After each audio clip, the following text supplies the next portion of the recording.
with Edwards Instrument Company, and I'm here with Joseph Alessi, who just made a quick trip to Elkhorn to pick out a production horn for himself, another production horn for himself.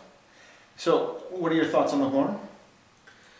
Well, first of all, I'm very excited about the consistency of the horn, and that's always been a trademark of Edwards, and I believe that this is continuing with my model. I'm very happy about that, and it's you know, other companies, I feel that there's a really wide swing in quality between each horn, but yet Edwards, that's one of the, you know, the reputation, I think, is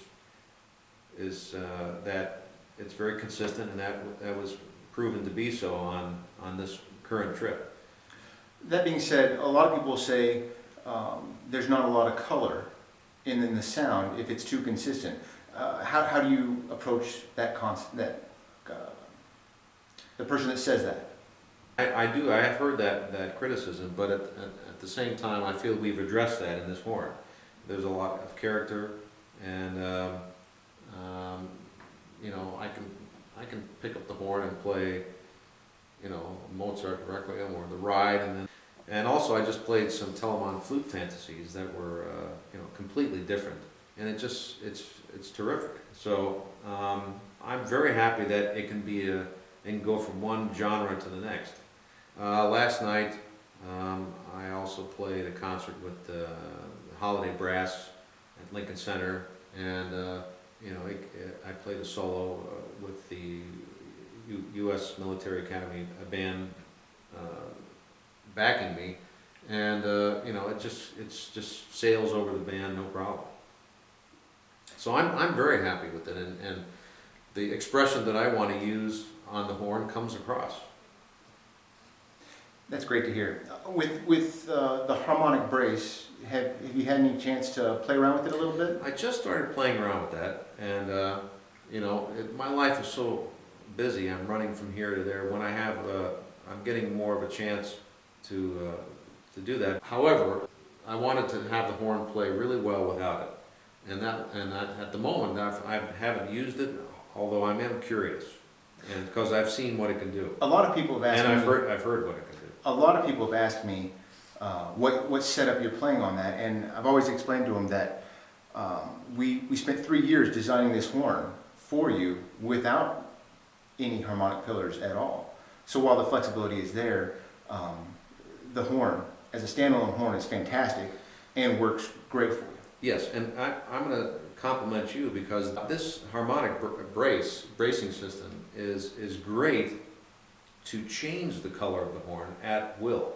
You know, we can mess around with this alloy or this alloy, and of course this is soft and hard density. So, and however, the bracing system, I find, there is nothing like it on the market. When the instrument's put together, there's really no variables in the construction here. And so I'm very happy about that. So thank you for designing that. And so that was the slide, I think, was sort of my idea in regards to an old Bach 42 that Glenn Dotson gave to me. And we looked at the slide and said, you know, this is a gold brass slide. And sure enough, that's what we put on here. And I feel that has helped the sound for me, and the lead pipe is to my specifications, and the rose brass we worked on here, and I think that helps out a lot. I like the wrap, I like the valve section. So Joe, there's a lot of great valves on the market. Can you please tell us a little bit about how we settled on the Rotax? Well, what I like about this valve, and going back to a rotor valve, okay, style valve, is it's nice to have a little resistance. You know, I remember that resistance when I first played the trombone, and then the Thayers came along, which are a terrific valve, and that was really good for me at the time to play a Thayer. However, it's nice to go back to some resistance, resistance. When I say it's not a lot of resistance, but when I say resistance, it's a good kind of resistance where you can work less. You can use the instrument to bounce off of to get to the high or to the low or whatever, and it's becomes more efficient. So in essence, I work a lot less on this instrument. From the design aspect, I've always thought of that as the compression of the instrument. And too much compression, the instrument will feel resistant and back up, and there's no flow of air. And so it's just, there has to be the right balance of compression. And I think we've done a good job with your custom lead pipe that's in here, which balances, I think, beautifully with the in-crook diameter through the bore of the valve section to create this unique and special instrument. And also, I may add that the quality, the workmanship is great. So this slide is the best slide I've ever played as far as action. And the bell also, we went through a lot of bells.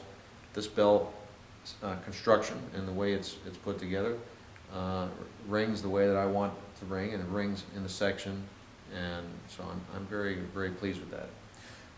When we developed this, you and I both know we spent a lot of time on stage with the New York Phil. Can you talk to me a little bit about how that Well, went? yeah, the whole New York Philharmonic wasn't there, but mainly the trombone section and the low brass.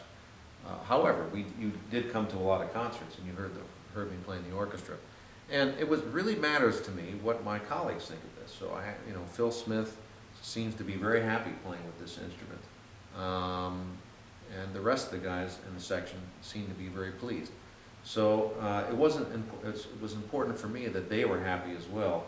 They could hear me correctly, and it was the right timbre and how your sound fits into the section. In 25 years there, that's what I'm continuing to explore. And the other thing great about Edwards, if I may say, is we won't stop. We're going to continue to explore ideas. Absolutely. And so it's an evolving process. So I'm really pleased about that, and that my own model will be available now and into the future will always improve along the way. Absolutely. Looking forward to it, Joe.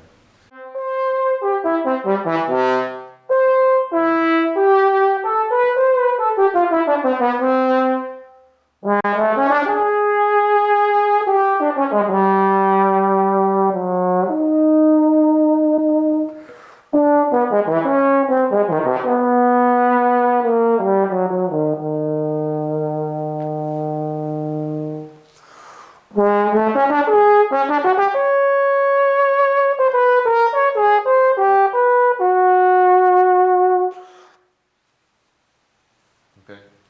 Does that still sound all right? Really nice, yeah. That's